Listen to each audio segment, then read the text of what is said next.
kami dari kelompok 5 akan membahas tentang acara dismisal, acara cepat, dan acara biasa.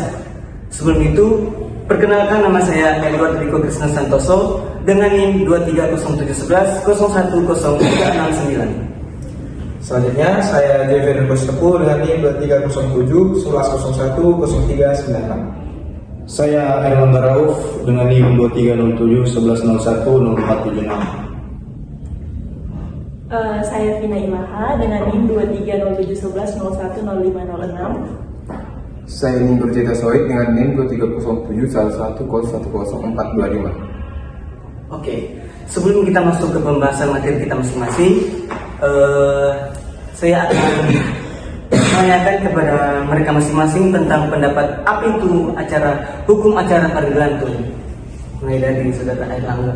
Kalau menurut kita sendiri, PT UN itu lembaga peradilan di bawah Mahkamah Agung sebenarnya. Dia mempunyai wewenang untuk memeriksa, memutuskan, menyelesaikan sengketa antara orang atau badan hukum dengan pejabat atau usaha negara akibat dikeluarkannya suatu surat keputusan tata usaha negara.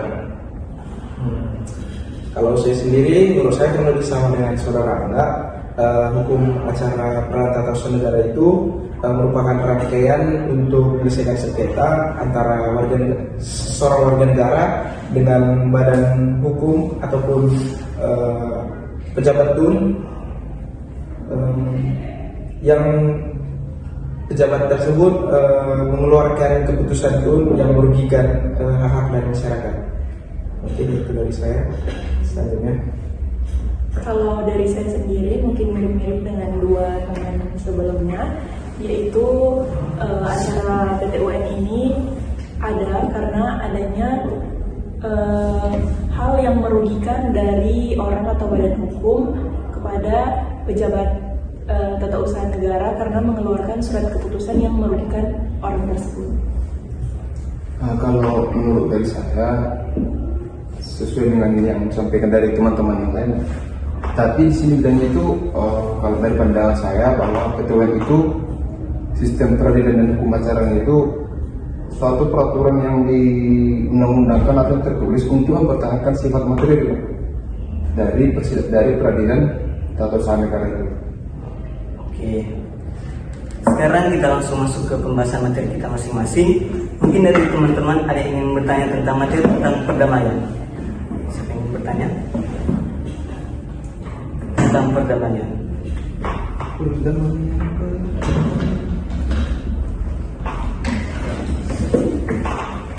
Untuk saudara Joy terkait materi perdamaian, pertanyaan dari saya itu apa yang dimaksud dengan perdamaian dalam proses peradilan tun? Jadi yang dimaksud dengan perdamaian dalam peradilan tata usaha negara itu merupakan upaya penyelesaian sengketa melalui kesepakatan para pihak untuk mencapai keadilan. Gitu. Jadi itu sebelum atau sesudah masuk dalam peradilan, tapi dia lebih ke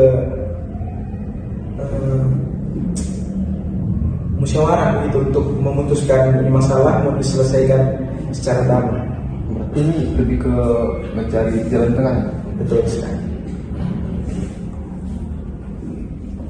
Mungkin pertanyaan selanjutnya itu kalau soal perdamaian, kapan upaya perdamaian ini bisa dilakukan?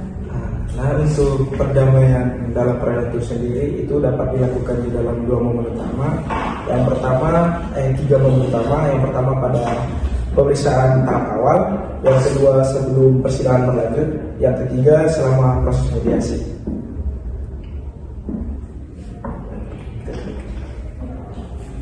Nah, siapa yang memfasilitasi proses perdamaian? Yang memfasilitasi proses perdamaian sendiri itu ada tiga pihak.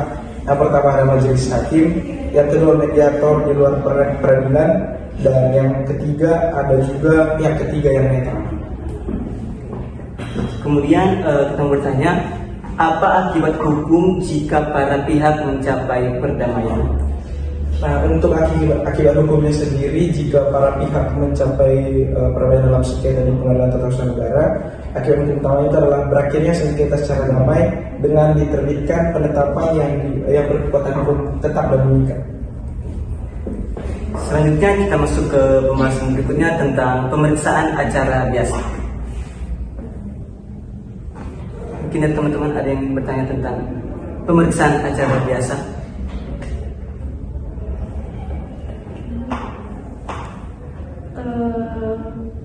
Mungkin yang pertama, apa DP fungsi utama dari pemeriksaan acara biasa? Oke, kalau untuk membahas fungsi utama dari pemeriksaan acara biasa itu yaitu proses penyaringan tahap administrasi untuk menentukan apakah sengketa atau tahap tersebut masuk ke dalam peradilan tata usaha negara atau tidak. Jika masuk, maka menunjukkan tahap persidangan. Jika tidak, maka akan dilakukan yaitu prosedur dismisal atau penolakan putusan. Lantas, menurut Saudara Nibor, mengapa kemudian tahap pemeriksaan persiapan dianggap sangat krusial dalam petun dibandingkan peradilan umum sendiri? Nah, dalam acara biasa kenapa tahap persiapan sangat krusial? Dalam tahap persiapan ini hakim bersifat aktif, yang dimana dalam proses ini hakim meminta kepada penggugat untuk menyempurnakan gugatannya dan juga untuk mencari atau menentukan gugatan-gugatan yang akan disampaikan di persidangan nanti ya.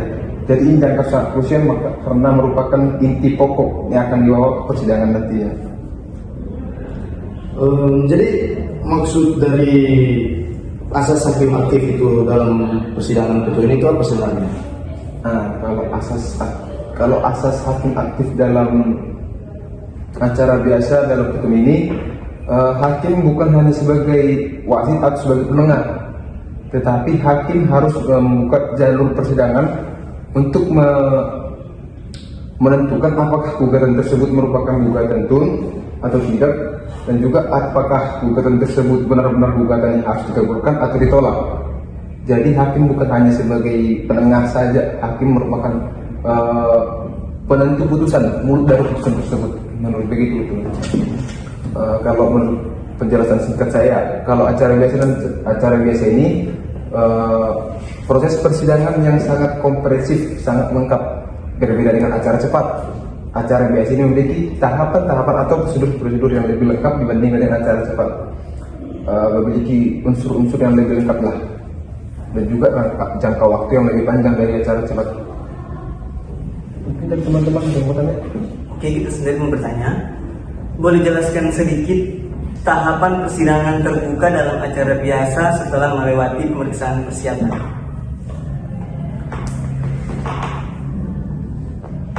Oke, untuk tahapannya itu yang pertama itu ada pembacaan gugatan. Dalam pembacaan gugatan itu penggugat membacakan inti pokok dari tuntutannya. Selanjutnya yang kedua yaitu jawaban dari tergugat. Jawaban tergugat ini merupakan tanggapan dari tergugat atas pertanyaan yang disampaikan oleh penggugat. Selanjutnya yang ketiga itu replik. Penggugat menanggapi jawaban dari tergugat. Selanjutnya yang keempat itu replik. Tergugat menanggapi replik dari penggugat tersebut. Nah, yang kelima itu pembuktian. Dalam pembuktian ini penggugat dan tergugat menyampaikan bukti, membuka semua bukti untuk mencapai keterangan. Selanjutnya itu ada kesimpulan. Yang dimana kesimpulan ini hakim bermusyawarah untuk membahas terkait dari pembuktian yang disampaikan oleh tergugat dan tergugat, dan akan diakhiri dengan keputusan. Nah, keputusan ini akan dilakukan secara terbuka. Hakim akan menentukan bahwa gugatan tersebut diterima, ditolak, dikabulkan, dan lain-lain sebagainya. Oke, mungkin dari teman-teman ada lagi pertanyaan terkait materi pemeriksaan acara biasa? Udah cukup sih. Oke. Selanjutnya kita masuk ke materi tentang pemeriksaan acara cepat. Ada yang ingin bertanya tentang pemeriksaan acara cepat? Kita mau tanya sedikit, mungkin pemeriksaan acara cepat itu maksudnya itu gimana sih? Jadi kalau pemeriksaan acara cepat itu dia mekanisme sidang khusus sebenarnya. Nah, tujuannya itu untuk menyelesaikan sengketa tata usaha negara karena ada kepentingan yang mendesak dari pihak penggugat.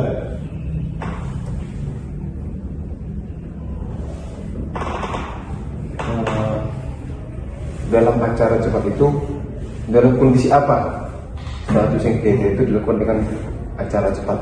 Nah, seperti yang kita bilang tadi, jadi acara cepat ini digunakan karena ada kepentingan yang mendesak dari penggugat. Jadi tidak ada istilah biar cepat selesai sebenarnya.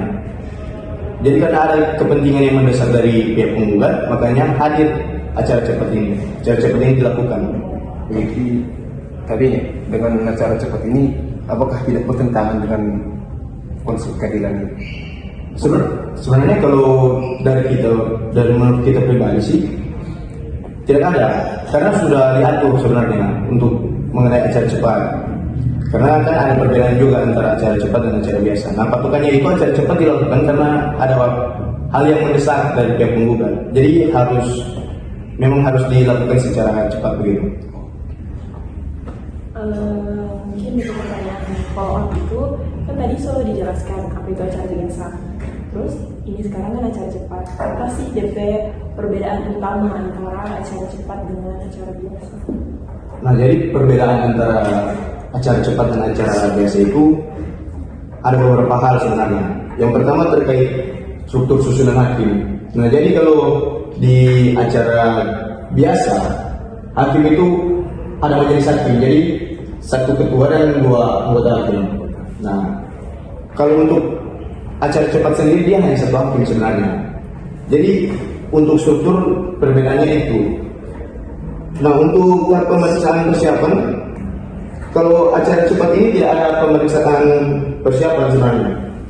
Karena gugatan itu langsung masuk ke sidang pokok setelah penetapan ketua-ketua UN itu dikabulkan.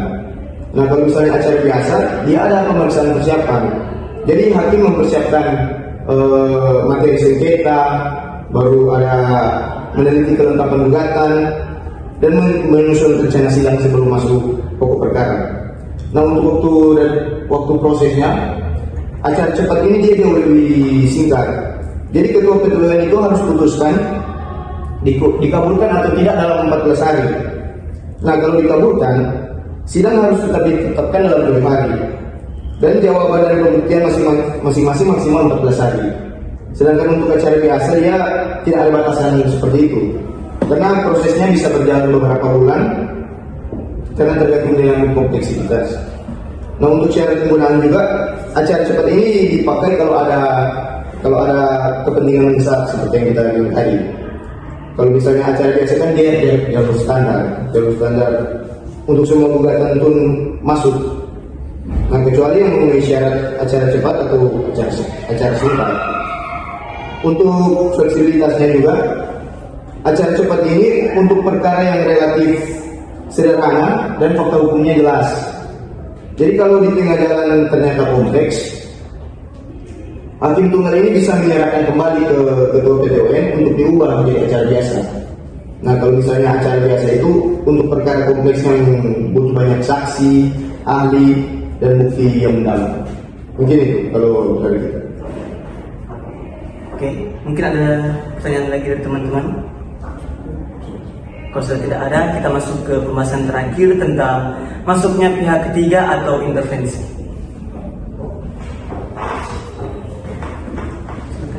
Mungkin saya ingin tanya satu hal. Menurut saudara, apa sih yang dimaksud dengan pihak ketiga dalam peradilan hukum itu?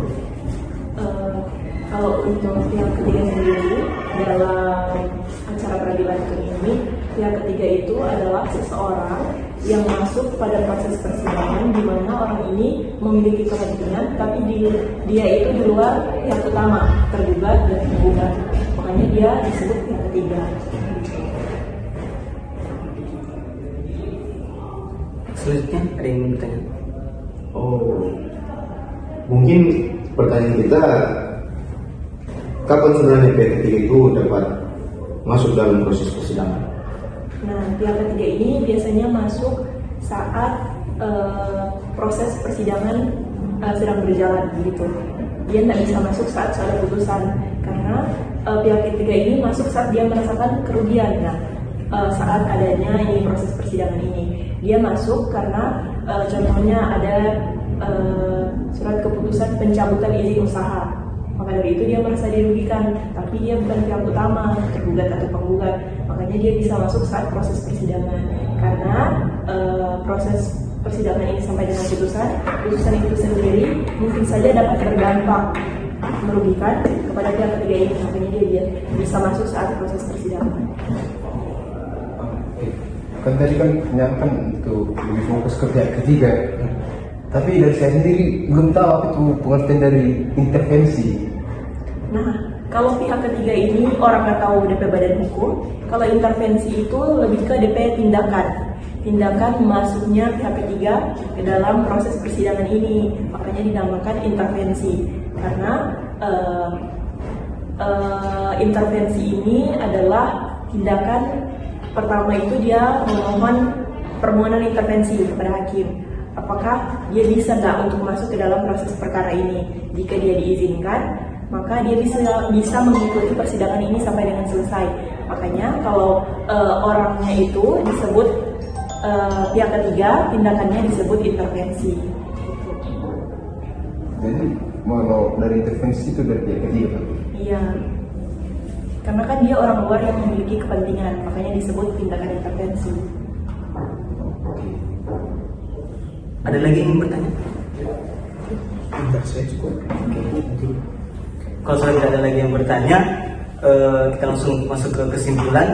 Dari pembahasan tadi kita bisa lihat bahwa setiap jenis pemeriksaan dalam persidangan itu punya fungsi masing-masing, mulai dari penyaringan perkara sampai penyelesaian cepat. Semoga pembahasan tadi boleh bermanfaat bagi kalian semua.